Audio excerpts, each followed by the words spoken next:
Started last हमने entropy को as a function of temperature and pressure and as a function of temperature and volume देखा है। ये वाला जो डेरिवेशन लास्ट ख़त्म हुई थी अपनी, entropy as a function of temperature and pressure था। ठीक है, उसके बाद में आता है what is the standard entropy, यानी मानक एंट्रोपी। उसकी डेफिनेशन है कि 25 डिग्री तापमान जो कि अपना एक स्टैंडर्ड रूम टेम्परेचर माना जाता है 25 डिग्री सेल्सियस, और एक वायुमंडलीय दाब पर एक मोल शुद्ध पदार्थ की जो एंट्रोपी होती है उसी को क्या कहा जाता है, मानक एंट्रोपी कहा जाता है। ठीक है, इसे एस नॉट से हम रिप्रेजेंट करते हैं। ये जो है एस के ऊपर ज़ीरो लगा देते हैं, एस नॉट इसे रिप्रेजेंट करते हैं। ठीक है, 25 डिग्री तापमान और एक वायुमंडलीय दाब पर जो किसी भी पदार्थ की, एक मोल पदार्थ की जो एंट्रोपी होगी वो क्या कहलाती है, उसकी स्टैंडर्ड एंट्रोपी कहलाती है। ठीक है, अब यहाँ पर कुछ एंट्रोपी चेंज है इन आइसोथर्मल ट्रांसफॉर्मेशन, यानी कि समतापी रूपांतरणों में एंट्रोपी परिवर्तन के बारे में हम पढ़ेंगे। ठीक है, whenever there is a physical change such as vaporization, melting। देखिए, हम बात कर रहे हैं इन आइसोथर्मल ट्रांसफॉर्मेशन की entropy change, basically physical change जैसे किसी भी सॉलिड का लिक्विड में कन्वर्ट होना यानी मेल्टिंग, किसी भी लिक्विड का वेपर में कन्वर्ट होना यानी कि वेपराइजेशन। ठीक है, इनमें जो केमिकल कंपोजिशन होती है कंपाउंड की वो चेंज नहीं होती है ना। या फिर हम बात करें जैसे एक क्रिस्टलीय रूप से दूसरे क्रिस्टलीय रूप में परिवर्तित होना, जैसे सल्फर है, कार्बन है, इनके एक से ज़्यादा क्रिस्टलीय रूप होते हैं, है ना। तो उनमें किसी भी प्रकार की केमिकल रिएक्शन नहीं होती या केमिकल चेंज नहीं होता, सिर्फ हम कह सकते हैं कि फिजिकल स्टेट चेंज होती है। ठीक है, कंपाउंड की फिजिकल स्टेट चेंज होती है। तो उसी चीज़ को हमने लिया है, there is a physical change such as vaporization of liquid, यानी कि द्रव का वाष्पीकरण, मेल्टिंग ऑफ सॉलिड यानी कि ठोस का गलना, और क्रिस्टलाइन एंड सॉलिड और one crystalline form to the another crystalline form, यानी एक क्रिस्टलीय से दूसरे क्रिस्टलीय रूप में परिवर्तित होना। ये सभी क्या है, कांस्टेंट टेम्परेचर पे होते हैं, olden at constant temperature in A reversible process, यानी किसी भी उत्क्रमणीय प्रक्रम में ये सभी क्या होते हैं, एक कांस्टेंट टेम्परेचर पे होते हैं। ठीक है, in this transformation two phases are equilibrium. ठीक है, सो लॉन्ग। तो जब हम कह रहे हैं उत्क्रमणीय प्रक्रम है, ठीक है, और उत्क्रमणीय प्रक्रम है, इसीलिए हम कह रहे हैं कि दो यहाँ पर जो है फेजेस हैं जो एक लॉन्ग समय तक क्या है आपस में क्या रहते हैं, इक्विलिब्रियम में रहते हैं। ठीक है, then in this isothermal process the value of entropy change calculated by the amount of heat which is required for reversible phase change of system।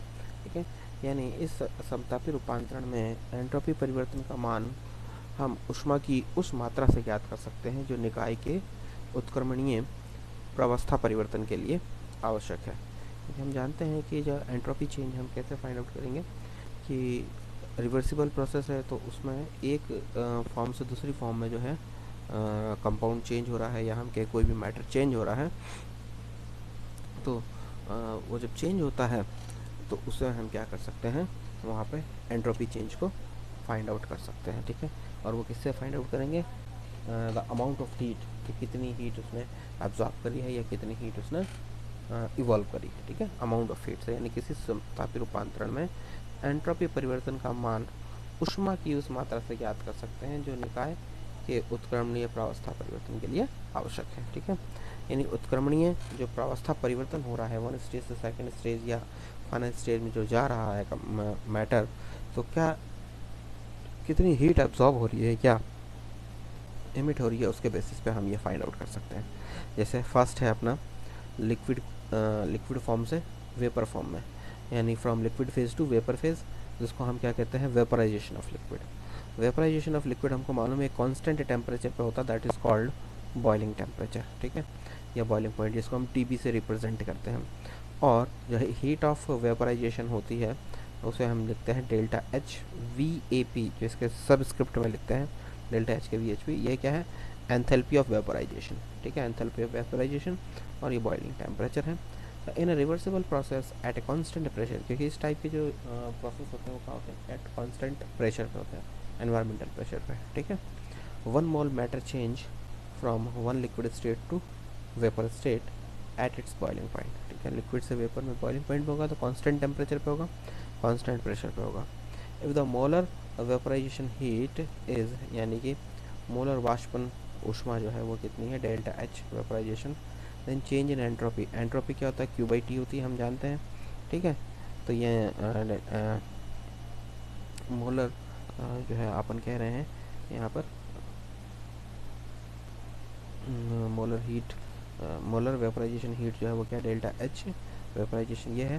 तो एंट्रोपी चेंज क्या हो जाएगा, delta S V A P is equal to delta H vaporization upon T P, यानी boiling point. ठीक है, इस तरीके से इसका फॉर्मूला आता है। नेक्स्ट जो है अपना ठोस अवस्था का द्रव अवस्था में परिवर्तन, यानी कि solid phase two liquid phase. इसको हम क्या करें, मेल्टिंग। तो सॉलिड से लिक्विड में कब कन्वर्ट होता है, एट मेल्टिंग पॉइंट। ठीक है, और उस टाइम पे भी क्या करेगा, वो एनर्जी एब्जॉर्ब करेगा सिस्टम। ठीक है, और ये भी कांस्टेंट प्रेशर पे होगा, एनर्जी एब्जॉर्ब करेगा, और उसे हम क्या कहेंगे, मोलर हीट फ्यूज़न। ठीक है, एंथैल्पी होती है, that is called molar heat fusion enthalpy, delta H F U S. ठीक है, और इसको हमने इस तरीके से लिखेंगे, यानी change in entropy delta S F U S equal to delta H F U S upon T F, यानी कि ये टी एफ क्या है, फ्यूज़न टेम्परेचर है, यानी कि जो मेल्टिंग प्रोसेस के लिए जो टेम्परेचर की रिक्वायरमेंट है वो। ठीक है, यहाँ पर दिया हुआ भी है, delta H vaporization and delta H fusion both are positive. ध्यान रखिएगा क्योंकि दोनों ही पॉजिटिव है, क्योंकि दोनों में ही क्या करते हैं, एनवायरनमेंट से या हम के सराउंडिंग से सिस्टम जो है वो एनर्जी को अब्जॉर्ब करता है। ठीक है, चाहे कंडेंसेशन हो, वेपराइजेशन, जब लिक्विड से वेपर में कन्वर्ट होगा तो भी हीट एब्जॉर्ब करेगा, और जब हम बात करते हैं कि सॉलिड से लिक्विड में कन्वर्ट होता है तब भी मैटर क्या करता है, हीट एब्जॉर्ब करता है। तो दोनों में ही क्या है, हम कहते हैं कि ये दोनों ही प्रोसेस में जो enthalpy, molar enthalpy of vaporization और मोलर एंथैल्पी ऑफ फ्यूज़न जो है दोनों ही पॉजिटिव है। इट मीन्स दोनों ही पॉजिटिव है, तो दोनों प्रोसेस में एंट्रोपी क्या होगी, जो है इंक्रीज होगी, एंट्रोपी पॉजिटिव होगी, क्योंकि दोनों में ही एंट्रोपी बढ़ेगी। ठीक है, लेकिन अगर जस्ट इसका उल्टा ले हम, यानी कि वेपर लिक्विड में कन्वर्ट हो रही है यानी कंडेंसेशन, और लिक्विड सॉलिड में कन्वर्ट हो रहा है, वेपर लिक्विड में कन्वर्ट होगी यानी कंडेंसेशन यानी संघनन, और लिक्विड सॉलिड में कन्वर्ट होगा यानी फ्रीजिंग। तो इस केस में ये जो दोनों हैं, डेल्टा एच और डेल्टा एच वेपराइजेशन और डेल्टा एच फ्यूजन, ये दोनों क्या हो जाएंगे, नेगेटिव हो जाएंगे। नेगेटिव हो जाएंगे यानी उन दोनों ही केसेस में हम क्या कह सकते हैं, एंट्रोपी डिक्रीज होगी। ठीक है, उन दोनों ही केस में एंट्रोपी डिक्रीज होगी। और वैसे भी आप जानते हैं एंट्रोपी को हम कहते हैं रैंडमनेस ऑफ द सिस्टम। आप जानते हैं कि जब लिक्विड से वेपर में कन्वर्ट होगा तो मॉलिक्यूल्स अलग अलग हो जाएंगे, तो रैंडमनेस बढ़ती है, यानी एंट्रोपी बढ़ रही है। जब सॉलिड से लिक्विड में कन्वर्ट हो, सॉलिड की एंट्रोपी बहुत कम होती है, क्योंकि मॉलिक्यूल्स इंटरमॉलिकुलर अट्रैक्टिव फोर्सेस से बाइंड होते हैं। लिक्विड में आने के बाद में वो थोड़े से मूव हो सकते हैं, तो एंट्रोपी बढ़ती है। तो यानी सॉलिड से लिक्विड हो या लिक्विड से वेपर हो, यानी वेपराइजेशन और फ्यूज़न दोनों प्रोसेस में एंट्रोपी बढ़ेगी, क्योंकि दोनों प्रोसेस में उसने सराउंडिंग से हीट एब्जॉर्ब करी है। ठीक है, और उसकी वजह से एंट्रोपी बढ़ रही है। लेकिन इसका उल्टा देखें हम, वेपर से लिक्विड में कन्वर्ट होना, यानी फ्रीली जो मूवमेंट कर रहे हैं मॉलिक्यूल, फ्री मॉलिक्यूल्स हैं, वो किस में कन्वर्ट हो रहे हैं, लिक्विड फेज में आ रहे हैं, यानी उनके बीच में इंटरमॉलिकुलर अट्रैक्टिव फोर्सेस स्ट्रांग हो रहे हैं। तो उस केस में मॉलिक्यूल्स ज़्यादा दूर तक नहीं जा पाते, यानी वहाँ रैंडमनेस उल्टा क्या हो जाती है, कम हो जाती है। और उसने क्या किया, बेसिकली हीट इवॉल्व कर दी, एनवायरनमेंट में दे दी, या हम के सराउंडिंग में उसने हीट क्या कर दी, इवॉल्व कर दी। तो कंडेंसेशन हुआ, तो ये delta H V O P जो क्या हो गया, नेगेटिव हो गया। तो delta S change in entropy भी क्या होगा, वहाँ पर नेगेटिव होगा कंडेंसेशन में। ठीक है, ऐसे ही फ्रीजिंग में होगा, यानी लिक्विड से सॉलिड में, तो आप उसको क्या कर रहे हो, फ्रीज कर रहे हो, रैंडमनेस डिक्रीज होगी, तो उस केस में भी क्या हो जाएगा, ये नेगेटिव हो जाएगा। ठीक है, ऐसे ही क्रिस्टलाइन फॉर्म है, एक क्रिस्टलाइन फॉर्म से दूसरे क्रिस्टलाइन फॉर्म में जब कन्वर्ट होता है 1 मोल कंपाउंड, तो वो क्या कहलाती है, उसे हम कहते हैं, अपन क्या कहते हैं, डेल्टा एस टी। और यहाँ पर जो मोलर हीट ऑफ ट्रांजिशन होता है, यानी ट्रांजिशन मतलब 1 मोलर हीट ऑफ ट्रांजिशन का मतलब है 1, बात करते हैं हम कि एक जो है, ओके, तो delta H T is equal to molar heat of transition, यानी ये ट्रांजिशन मीन्स एक जो है उसकी फॉर्म से दूसरी फॉर्म में कन्वर्ट हो रहा है। ठीक है, आप देखेंगे जैसे यहाँ पर एग्जांपल लिया है हमने सल्फ़र का, या एक जो है विषम लंबाक्ष यानी ऑर्थोरोम्बिक से रोम्बिक में कन्वर्ट होना है। ठीक है, तो यहाँ पे जो ट्रांजिशन एंथैल्पी है वो क्या है, डेल्टा एच टी, और जो टेम्परेचर होगा वो क्या होगा, टी टी, कैपिटल टी और स्मॉल टी। ठीक है, तो ये क्या हो गया, ट्रांजिशन टेम्परेचर हो गया। That is a solid change in one crystalline form to the another crystalline form at a transition temperature and entropy change for 1 mole solid, ये हो गया। ठीक है, देन उसके बाद में है entropy change in ideal gases. ठीक है, आइडियल गैस के लिए एंट्रोपी चेंज है, ये हम बात करेंगे अभी कि एंट्रोपी जो है वो निकाय की अवस्था यानी ताप, दाब और आयतन के साथ साथ बदलती रहती है। ठीक है, ये हमें पता है, हमने देखा है entropy as a function of temperature and pressure, entropy as a function of temperature and pressure and entropy as a function of temperature and volume, ये हम देख चुके हैं। तो पहले हम बात करते हैं कि जब इसमें क्या है कि दो वेरिएबल हों, दो वेरिएबल मीन्स हम बात करेंगे कि जब टेम्परेचर और वॉल्यूम ओनली दो ही क्या हो, वेरिएबल हैं। ठीक है, जब दो वेरिएबल हैं तो उस केस में हमने देखा, हम जानते हैं D S is equal to Q reversible by T होता है। According to the first law of thermodynamics delta E equal to क्या हो जाएगा, क्यू रिवर्सिबल माइनस डब्लू, ये होता है, आप जानते हैं। और डी क्यू इजिकल टू मालूम है अपने को क्या हो जाएगा, ये क्यू इधर लेंगे तो del E plus D W हो जाएगा, डी डब्लू मतलब पी डी वी, तो डी क्यू इजिकल टू क्या हो गया, D E plus P D V, ये हो गया आपका इक्वेशन नंबर 1।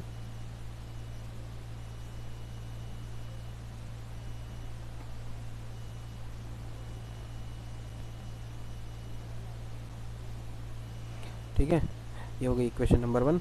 तो D E plus P D V होगी अपनी इक्वेशन नंबर 2। और हम जानते हैं कि सी वी, अब देखिए सी वी इजिकल टू क्या हो जाता है, D E upon D T at constant volume, जानते हैं। ठीक है, तो डी ई इजिकल टू क्या हो जाएगा, ये इधर आएगा तो सी वी डी टी हो जाएगा।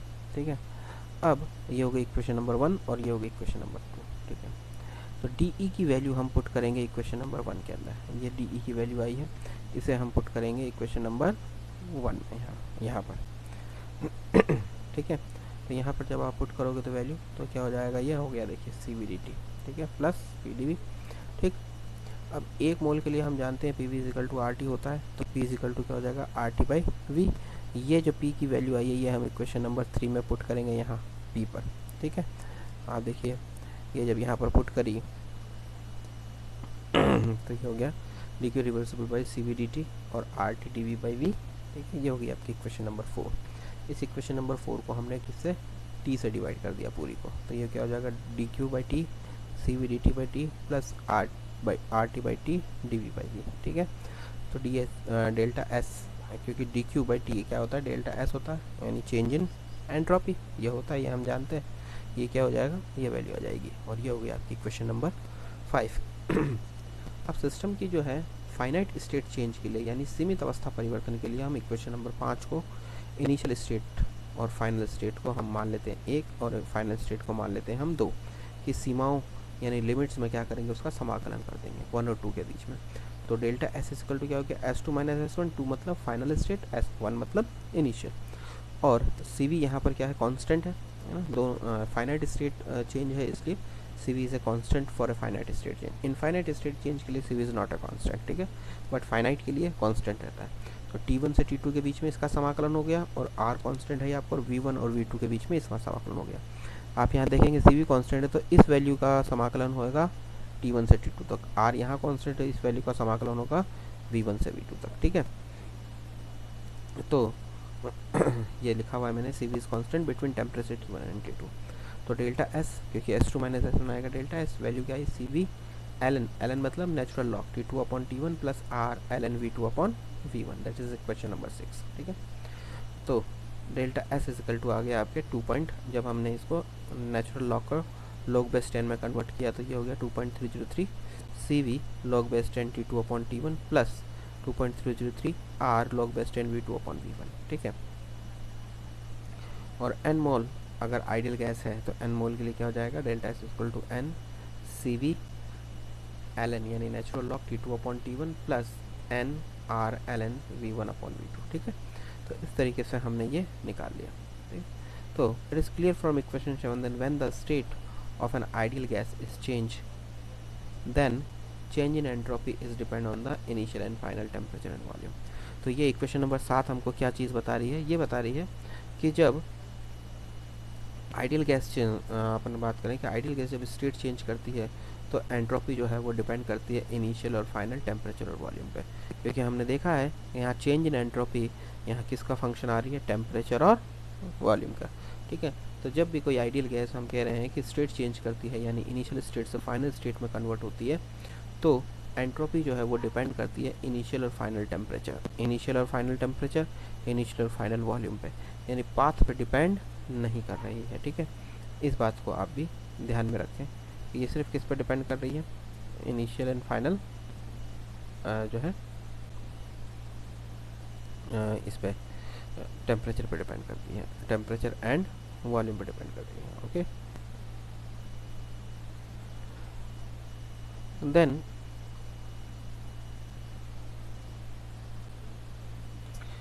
नेक्स्ट हम कर रहे हैं एंट्रोपी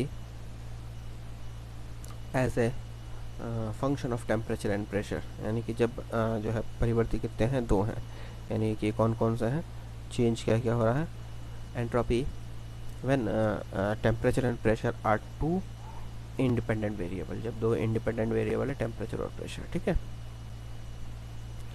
तो हम जानते हैं कि फॉर इनिशियल स्टेट, यानी कि प्रेशर हमने ले लिया P1 और P2 इनिशियल स्टेट के लिए और फाइनल स्टेट के लिए। ठीक है, तो P1 V1 इजिकल टू क्या हो जाएगा, RT1, ये होगा इक्वेशन नंबर 8, क्योंकि हम इसके आगे कंटिन्यूटी में ही चल रहे हैं ये आइडियल गैस के लिए, और फाइनल स्टेट के लिए हो गया P2 V2 is equal to RT2। ठीक है, फ्रॉम इक्वेशन 8 एंड 9 आप जानते हैं P1 V1 अपॉन T1 और P2 V2 upon T2 equal to R की वैल्यू है दोनों ही, तो दोनों को हम क्या कर देंगे, इक्वल कर देंगे, यानी P1 V1 upon T1 is equal to P2 V2 upon T2। ठीक है, it means P1 V1 upon, ये देखिए ये इसके नीचे आएगा और ये यहाँ चला जाएगा, P1 V1 upon P2 V2 is equal to T1 upon T2। अब हमें निकालना है यहाँ V1 अपॉन V2। ठीक है, तो V1 अपॉन V2 निकालेंगे जब, तो P1 और P2 जो है वो क्रॉस मल्टीप्लिकेशन में चले जाएंगे, यानी P2 ऊपर आ जाएगा और P1 नीचे आ जाएगा। ठीक है, और इसको उल्टा करें अगर, तो V2 अपॉन V1 क्या हो जाएगा, ये भी चीज़ उल्टी हो जाएगी, यानी P1 T1 upon P2 T1। ये होगी इक्वेशन नंबर 10। ये हमने क्यों निकाला, क्योंकि ये वैल्यू हम पुट करेंगे यहाँ इक्वेशन नंबर 7 में। देखिए यहाँ V2 अपॉन V1 था, इसीलिए हमने ये क्या निकाला है, V2 अपॉन V1। ठीक है, और ये इक्वेशन नंबर 6 में हम वैल्यू पुट कर देंगे इक्वेशन नंबर 10 से, तो डेल्टा ऐसा आ जाएगा CV natural log T2 upon T1 R natural log T2 upon T1 और plus R natural log P1 upon P2। ये तो T2 अपॉन T1 आ गया और ये P1 अपॉन P2। ठीक है, अब हम जानते हैं कि CP minus CV equal to R होता है, तो ये CP माइनस CV R, ये इस R की जगह हम CP माइनस CV की वैल्यू पुट करेंगे। तो जब CP minus CV value put करेंगे तो यहाँ पे पहला आएगा CP natural log T2 upon T1 minus CV natural log T2 upon T1। देखिए वही हो रहा है, CV ln T2 upon T1 plus CP ln T2 upon T1 minus CV ln T2 upon T1 plus R ln P1 upon P2। यहाँ पर ये जो CV ln T1 T2 minus T1 और ये जो CV ln T1 T2 minus T1 है, आप देखें ये पॉजिटिव का है और ये नेगेटिव का, ये दोनों एक दूसरे को काट देंगे, कट जाएगा, और जब ये कट जाएगा कैंसिल आउट हो जाएगा, तो बचेगा क्या, CP natural log T2 upon T1 minus R natural log P2 upon P1, सिर्फ इतना ही बचेगा। ठीक है, इसको हमने लॉग बेस 10 में कन्वर्ट कर दिया है। ठीक है, और अगर n नंबर ऑफ मोल है तो इसको हम इस तरीके से लिखेंगे। तो हमारे पास दो एक्सप्रेशन आ गए हैं, एक तो ये इक्वेशन नंबर 12 में आया है, जहाँ पर हम कह रहे हैं ये है टेम्परेचर, यानी इनिशियल और फाइनल टेम्परेचर और इनिशियल और फाइनल प्रेशर पे जो है आइडियल गैस का चेंज जो है, जब भी स्टेट चेंज होती है तो वो किस पे डिपेंड कर रही है, इनिशियल और फाइनल टेम्परेचर, इनिशियल और फाइनल प्रेशर। और इससे पहले हमने देखा था यहाँ इक्वेशन नंबर 7 में, जहाँ हमने स्टेटमेंट भी लिखा था, वो ये रहा कि जब आइडियल गैस चेंज होती है तो चेंज इन एंट्रोपी डिपेंड करती है किस पे, इनिशियल और फाइनल टेम्परेचर, इनिशियल और फाइनल वॉल्यूम पे। ऐसे ही हम यहाँ लिख सकते हैं कि जब आइडियल गैस स्टेट चेंज करती है तो एंट्रोपी चेंज करती है, इनिशियल एंट्रोपी डिपेंड करती है इनिशियल और फाइनल टेम्परेचर, इनिशियल और फाइनल प्रेशर के ऊपर। ठीक है, यहाँ पे अब इसके हम अलग अलग केसेस करेंगे, तो इक्वेशन नंबर 6 और 12 जो है वो इंपॉर्टेंट अपने इक्वेशन है, ध्यान रखिएगा। जैसे आइसोबारिक अगर प्रोसेस है, आइसोबारिक का मतलब क्या हो गया कि प्रेशर इक्वल है, यानी P1 और P2 इक्वल, तो ये क्या P1 और P2 इक्वल होगा, तो ये क्या हो जाएगा यहाँ 1, और 1 की क्या होता है लॉग, आप देखेंगे लॉग बेस 10 पे अगर आप देखोगे तो 1 का लॉग होता है 0, तो ये पूरी वैल्यू 0, यानी कि ये क्या हो जाएगा, डेल्टा एस पी, पी नीचे क्यों लिखा हमने सबस्क्रिप्ट में, बिकॉज प्रेशर इज कांस्टेंट, तो N C P natural log T2 upon T1, ठीक है। ऐसे ही अगर आइसोकोरिक प्रोसेस है तो volume constant V1 is equal to V2, तो ये कहाँ से लेंगे हम, इक्वेशन नंबर 7 से। इक्वेशन नंबर 7 अगर आप देखोगे, ये देखिए इक्वेशन नंबर 7 ये वाला, तो V2 V1 कांस्टेंट, तो ये 0 हो गया, तो भी क्या बचेगा, N C V L N T2 upon T1, N C V L N T2 upon T1, equation number 14। Isothermal है तो दोनों में, आइसोथर्मल यहाँ T1 और T2 दोनों इक्वल है, तो इक्वेशन 7 से भी निकलेगा और 12 से भी निकलेगा। 7 से निकलेगा N R natural log V2 upon V1, और इक्वेशन नंबर 12 से निकलेगा minus N R natural log V2 upon V1। देखिए यहाँ पर पॉजिटिव आया, यहाँ नेगेटिव आया, उसका रीज़न क्या है कि जब टेम्परेचर कांस्टेंट है, इनिशियल स्टेट में वॉल्यूम ज़्यादा है, ठीक है, हम बात कर रहे हैं जब आइसोथर्मल एक्सपेंशन हो रहा है, यानी जब एक्सपेंड होगी गैस, यानी प्रसरित होगी, जब प्रसरित होगी तो फाइनल वॉल्यूम ज़्यादा होगा, इनिशियल वॉल्यूम कम होगा, ठीक है। तो V2 की वैल्यू ज़्यादा होगी, V1 की वैल्यू ज़्यादा होगी, तो नेचुरल सी बात है ये चीज़ पॉजिटिव आएगी, आगे भी पॉजिटिव है, और एंट्रोपी चेंज कभी भी नेगेटिव नहीं होता, पॉजिटिव ही आएगा। लेकिन यहाँ देखिए, हम जानते हैं कि जब एक्सपैंड हो रही है गैस, तो यानी पहले प्रेशर ज़्यादा था, बाद में कम हो गया, पहले ज़्यादा था, यानी P1 की वैल्यू ज़्यादा, P2 की वैल्यू कम है, तो ये चीज़ काय में आएगी, ये नेगेटिव आएगी, नेगेटिव मल्टीप्लाई बाई नेगेटिव क्या हो जाएगा, पॉजिटिव, ठीक है। इसलिए हम बता रहे हैं कि डेल्टा एस इज पॉजिटिव, अर्थात समतापी प्रसरण में एंट्रोपी में हमेशा वृद्धि होती, आदर्श गैस की एंट्रोपी में, ठीक है। और जब कंप्रेशन होगा, देखिए जब कंप्रेशन अगर होता है, ज़रूरी थोड़ी एक्सपेंशन ही हो, यानी संपीड़न हो, तो V1 की वैल्यू ज़्यादा, V1 की वैल्यू ज़्यादा, तो इस पूरी की value negative, negative multiply by positive, negative, यानी चेंज इन एंट्रोपी क्या होगा, नेगेटिव।